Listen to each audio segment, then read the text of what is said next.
Hello friends, welcome back to my channel and blogger Dev. আশা করি তোমরা খুব ভালো আছো, আমি কিন্তু খুব ভালোই আছি। সো চলো তোমাদের সাথে একটা ব্লগ শেয়ার করা যাক।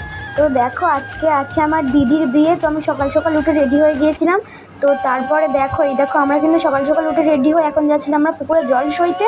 তো দেখো আমরা কিন্তু এখন যাচ্ছিলাম জল সইতে, সবাই শাঁখ এবং উলু দিয়ে আমরা যাচ্ছিলাম পুকুর ধারে জল সইতে। তো দেখো আমরা কিন্তু চলে এসেছিলাম পুকুর পাড়ে।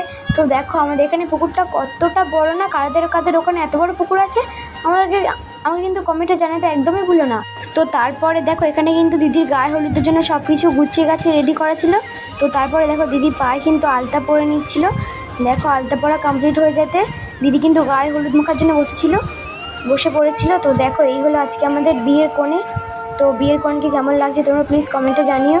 সো আজকে আমার দিদির বিয়ে হয়ে যাচ্ছে, তো আমার তো খুবই মন খারাপ। তো দেখো ছোটোবেলা থেকে আমরা একসাথেই আমরা খেলাধুলা করতাম, তো আজকে দিদির বিয়ে হয়ে যাচ্ছে। আমরা এদিকে কষ্ট পাচ্ছি, কিন্তু দেখো দিদিকে দেখো মুখে দেখো কতটাই হাসি, কী সুন্দর হেসে হেসে গায়ে দেখো হলুদটা মেখে নিচ্ছে। তো তার আজকে বিয়ে বলে কথা। তো তারপরে দেখো আমার ভাগ্নি তৃষা, ও হচ্ছে নিপকোণে যাবে বলে ও কিন্তু হলুদটা মেখে নিচ্ছিল, কারণ ও যাবে নিপকোণে। তো তারপরে দেখো এখানে কিন্তু পায়েল বৌদি দিদিকে আরেকবার হলুদ মাখিয়ে দিল। তো তারপরে দেখো আমি দিদি তারপর সবাই কিন্তু দিদিকে স্নান করানোর জন্যে দেখো আমরা কিন্তু দিদিকে এখন নিয়ে গেছিলাম পুকুর পাড়ে। তো দেখো আমরা কিন্তু পুকুর পাড়ে চলে এসেছি। আমাদের একটা রিচুয়ালস আছে, পুকুর পাড়ে এসে লাস্ট বারে এর জন্য হলুদটা মেখে নিতে হবে। তো তারপরে দেখো আমরা পুকুর পাড়ে এসে লাস্ট বারের জন্য হলুদটা মেখে নিচ্ছিলাম। দেখো সবাই শাঁখ এবং উলু দিচ্ছিল। দেখো এই হলো দিদির হচ্ছে লাস্ট বারের জন্য হলুদটা মানে মেখে নিচ্ছে। তো তারপরে দেখো এবারে গায়ে হলুদটা হয়ে গেলেই ব্যাস, এবারে স্নান করতে নামবে বলে দেখো এ কিন্তু এসে পোর্টে বসে গিয়েছে, মানে ঘাটের সিঁড়িতে বসে গিয়েছে। তো তারপরে দেখো এই পুকুরটা দেখো কতটা বড় না পুকুরটা।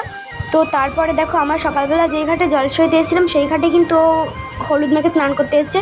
তো দেখো ও কিন্তু স্নান করতে যাচ্ছে, কিন্তু আমার হাতে ও যেই গয়নাগুলো পরেছিল মানে ফ্লাওয়ার দিয়ে, মানে ফ্লাওয়ারের জুয়েলারি, ওইগুলো ও আমার হাতে খুলে দিল। তো তারপর দেখো এদিকে ও শ্যাম্পু করে নিচ্ছিল, নেওয়ার পরে তারপর ও স্নান করে নেবে। দেখো তারপরে স্নান করা হয়ে যেতে তারপর বড়দি আর ছোটদি মিলে ঘরটা পুড়িয়ে নিচ্ছিল। তারপর দেখো ঘট করানো হয়ে যেতে এখানে হচ্ছে মা ষষ্ঠীপুরীকে পুজো দেওয়া হয়েছে। এখানে কি জিরে বাতাসা তারপরে দিয়ে পুজো দেওয়া হয়েছিল। তারপরে দেখো ওদের স্নান করিয়ে তারপরে ঘাটের কাছে তুলে নিয়ে তারপর ওদেরকে বরণ করা হচ্ছে এখন। তারপরে দেখো ওদেরকে এখন 7 পাক ঘুরে তারপর ওদেরকে বরণ করা হবে।